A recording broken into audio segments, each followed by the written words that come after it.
Presencia Universitaria, la entrevista. Un punto de encuentro para el análisis y la reflexión. Son las 7 de la mañana ya con 35 minutos. Vamos a darle la más cordial de las bienvenidas a nuestros invitados en esta mañana.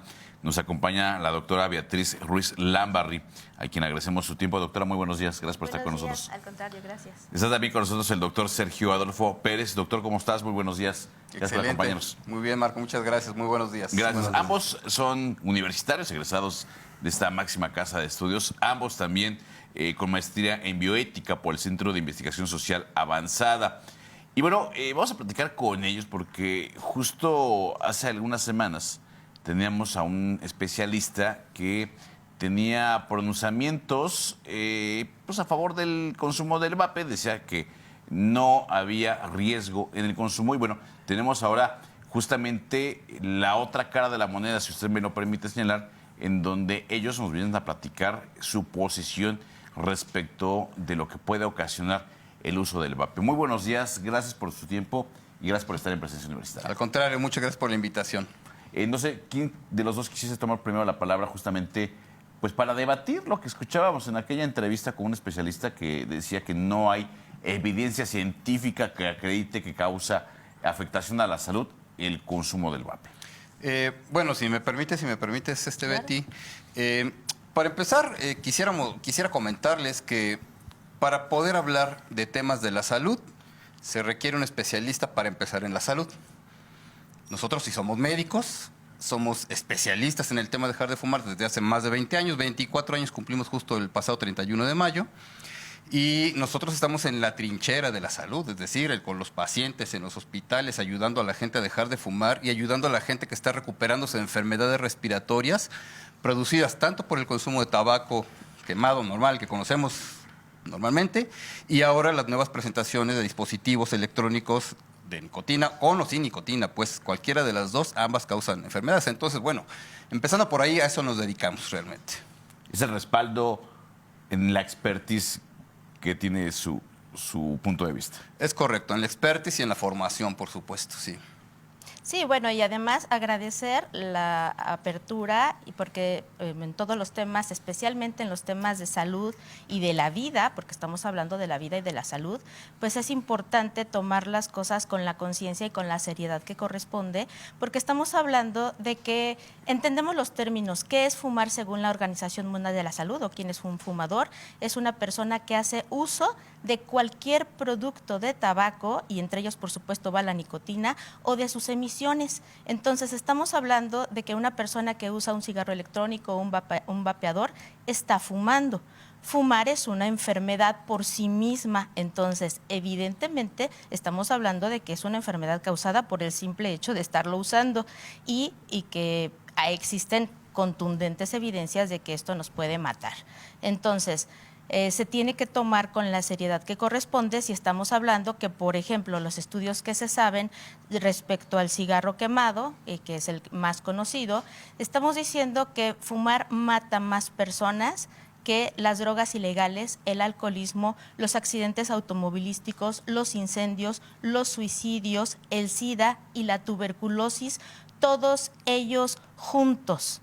Y sabiendo que es una enfermedad que los seres humanos adquirimos en su gran mayoría por voluntad, podríamos decir que fumar es un suicidio a largo plazo.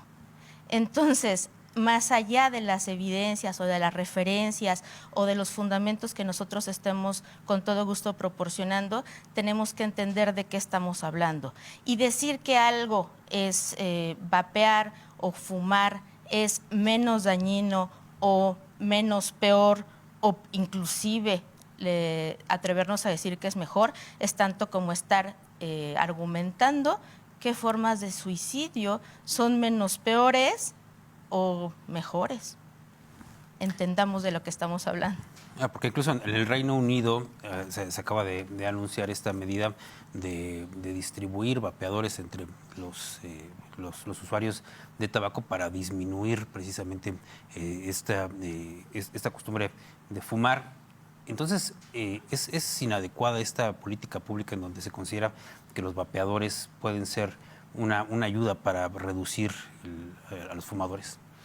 Sí, en el resto de instituciones de salud en el mundo, en realidad el consenso es que en base a la evidencia científica que demuestra los daños que producen a la salud los vapeadores, no se consideran una herramienta adecuada para dejar de fumar. Incluso el mismo Instituto de Salud Pública del Reino Unido declara que la mejor manera para que una persona deje de fumar por mucho es acudir a una clínica de tabaquismo. Si nos damos cuenta, si tuviéramos la curiosidad de acercarnos a la página del Instituto de Salud del Reino Unido, la NHS por sus siglas en inglés, podríamos darnos cuenta que ellos se deslindan en términos médicos de la recomendación de los dispositivos electrónicos de nicotina. O sea, ellos al final de cuentas llevan al usuario de la página a que vayan a una tienda donde vendan estas cosas y un asesor allí les diga cómo usarlos. Es decir, los médicos no pueden, no saben, no deben recetarlo, recomendarlo. En Inglaterra hay mucha incongruencia en estas determinaciones en Inglaterra en realidad. Pero bueno, estamos hablando de un país contra el resto del mundo realmente. Y aún así en este país pues hay también sus asegúnes, digamos, ¿no? También los niveles de control y de toda la estructura de salud del Reino Unido pues no es en lo absoluto comparable con otros países, tal vez como el nuestro, como el resto de Latinoamérica, en fin, la situación es muy diferente. Doctora, en un sentido de síntesis, ¿causa o no afectación a la salud el uso del vape? Por supuesto que sí, y estipular todo lo que causa no nos va a dar tiempo aunque tengamos un programa de 4 horas. Porque para empezar, como ya lo dijimos, fumar en sí mismo es una enfermedad. Pero además mucho de la controversia es ver que si las partículas son vapeo, de hecho vapear, si estamos hablando de vapor, podríamos suponer que es vapor de agua, pero esto es totalmente falso. Lo que contiene son partículas muy diferentes, entre ellas destacaremos partículas que están basadas en grasas, se llaman lipídicas, y que entre ellas podemos decir el propilenglicol, la glicerina, que se pegan en las paredes del pulmón y que tienen diferentes tamaños, o sea, no es que sean unas partículas tan pequeñitas que no causen daño, eso es totalmente incorrecto, tienen diferentes tamaños, pero podríamos decir que dependiendo del tamaño de una partícula, hablando del funcionamiento respiratorio, llega a diferentes niveles del pulmón o del bronquio o del bronquiolo. Entonces, entre más pequeña sea esta partícula, tiene más posibilidades de llegar más lejos en nuestro pulmón, inclusive a los alveolos, que es la última parte de nuestro pulmón. Y hemos tenido casos ya, y lo comentábamos en algún programa pasado que nos hicieron favor de invitarnos, de chicos que tienen un caso reciente de 23 años y que ya tiene, por estudios y espirometría, un daño pulmonar de enfisema causada por 2 años intensivos de vapeo. Perdón que la interrumpa, doctora, pero yo le preguntaba casi prácticamente lo mismo al especialista que tuvimos anteriormente y me decía que no hay evidencia científica de que el vapear produzca afectación del pulmón, porque yo le hacía la pregunta en concreto.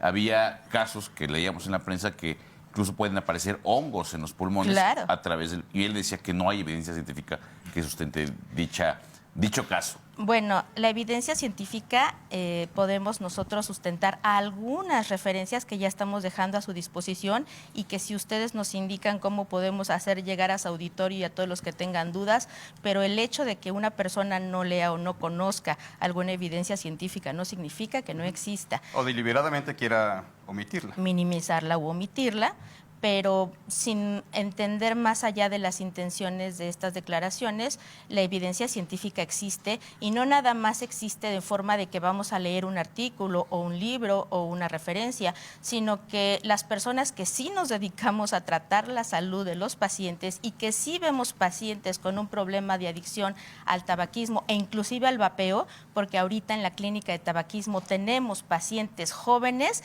que ingresaron para deshabituar y deslindarse, ya poder dejar un vapeador o un cigarro electrónico. Y estas personas, siendo muy jóvenes, están teniendo enfermedades que antes veíamos en personas que fumaban después de 20, 30, 40 años. Y estamos hablando de chicos de 21, de 22, de 23 años con enfermedades graves. Entre otras cosas, además puede provocar una neumonía que está generada por químicos, no es como las neumonías comunes que acostumbrábamos a ver los médicos, en donde, sin ser simplista, en general se quitaban o se podían atender con antibióticos, pero si no estamos hablando de un microorganismo de inicio, sino que estamos hablando de químicos que se pegaron al pulmón y que están generando una inflamación, una dificultad respiratoria y daños estructurales permanentes, entonces es muy difícil y hay, para empezar, neumonías fatales. En segundo lugar, bueno, la dependencia está perfectamente establecida. Hay personas que incluso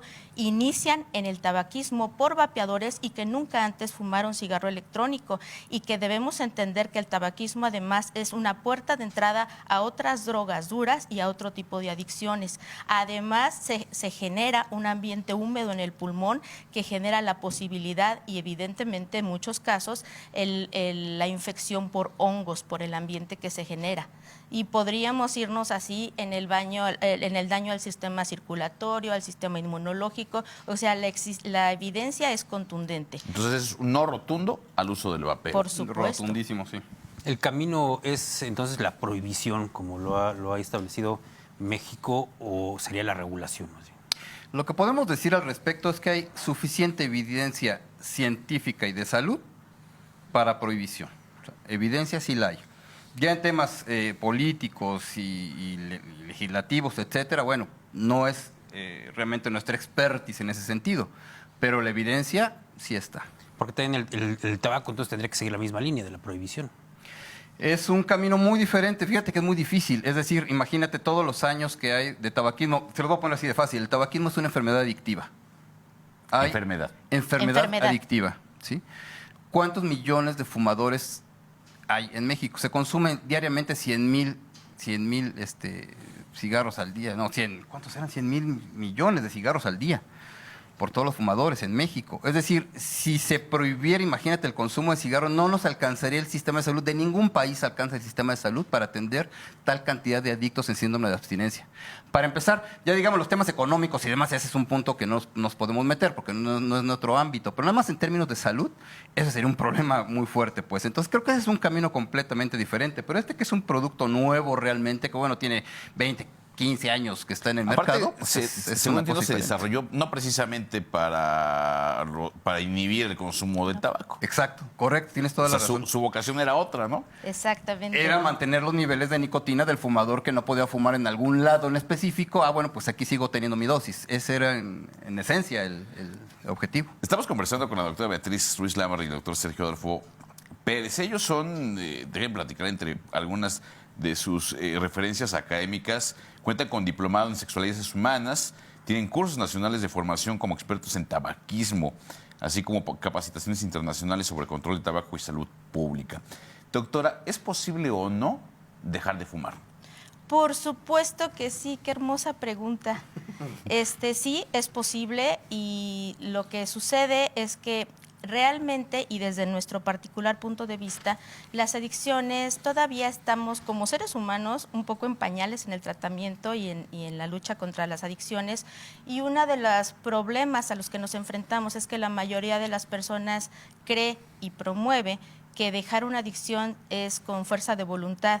Y estamos hablando de una enfermedad, estamos hablando de salud pública, y es tanto como decirle a una persona que tiene hipertensión o diabetes que le eche ganas, ¿no? Y que pues baje sus niveles de glucosa o de presión arterial. Entonces, sí es posible, pero tenemos que entender que las causas de una adicción como el tabaquismo, que es además la más compleja porque la nicotina es la sustancia más adictiva en el planeta. Entonces, imagínense que estamos hablando de promover el uso de nicotina. Requiere entender que las causas por las que alguien fuma no son porque necesite un cigarro o porque necesite ninguna de las sustancias, son cuestiones psicoemocionales, de curiosidad, de formación, de historia, de emociones, de falta de capacidades de desarrollo humano para atender las situaciones que lo provocan. Entonces, con un asesoramiento y un acompañamiento profesional que toque todas estas necesidades que son las verdaderas causas, por supuesto, sí, no vamos a decir que no existe un síndrome de abstinencia o que el cuerpo no necesita atención, por eso trabajamos la parte médica, pero también se tiene que trabajar el desarrollo humano, las cuestiones inconscientes, porque hay muchísimos factores inconscientes y de esta manera no solo es posible dejar de fumar, nuestra experiencia es que muchos de nuestros pacientes, después de muchos intentos dicen, no creí que fuera fácil o no creí que no fuera tan difícil, sobre todo con las experiencias anteriores. ¿A quién se puede acercar una persona que esté buscando dejar de fumar? Pues con gusto les damos la asesoría que requieran, con todo gusto. Si me permiten, Claro, les adelante, doy por el favor. teléfono de contacto. Pueden contactarnos con todo gusto al 442-187-4025. 442-187-4025. Y nos pueden encontrar en todas las redes sociales como Gracias No Fumo. Pues después de más de 24 años ahora dedicándonos a ayudar a la gente a dejar de fumar, tenemos presencia en todas las redes sociales y con mucho gusto los podemos atender. ¿Cuántos años lleva usted sin fumar? ¿Y cómo sabes que yo fumaba? No. Se me nota. Quiero pensar. Sí. Tienes toda la razón, es una pregunta muy buena, muy importante, muy interesante, porque sabemos de qué estamos hablando, tanto la doctora como un servidor somos exfumadores, ya de más de 20 años que dejé de fumar. ¿Usted, doctora? Ya no recuerdo, pero sí unos 25 años, 23 años. Sí se puede. Sí, Sí se claro puede, que se sí. puede. Y justamente por eso diseñamos cómo ayudarle a otras personas. Así es. Muchas gracias a ambos. Nos tenemos que ir. Les agradecemos y Al ojalá contrario. podamos tener Muy en un futuro agradecidos. inmediato aquí a ustedes dos. Para Nos servirles. encantaría, muchas gracias. Muchas gracias a la doctora Beatriz Ruiz Lámbarra y al doctor Sergio Adolfo Pérez por haber estado con nosotros. Una pausa y regresamos con más.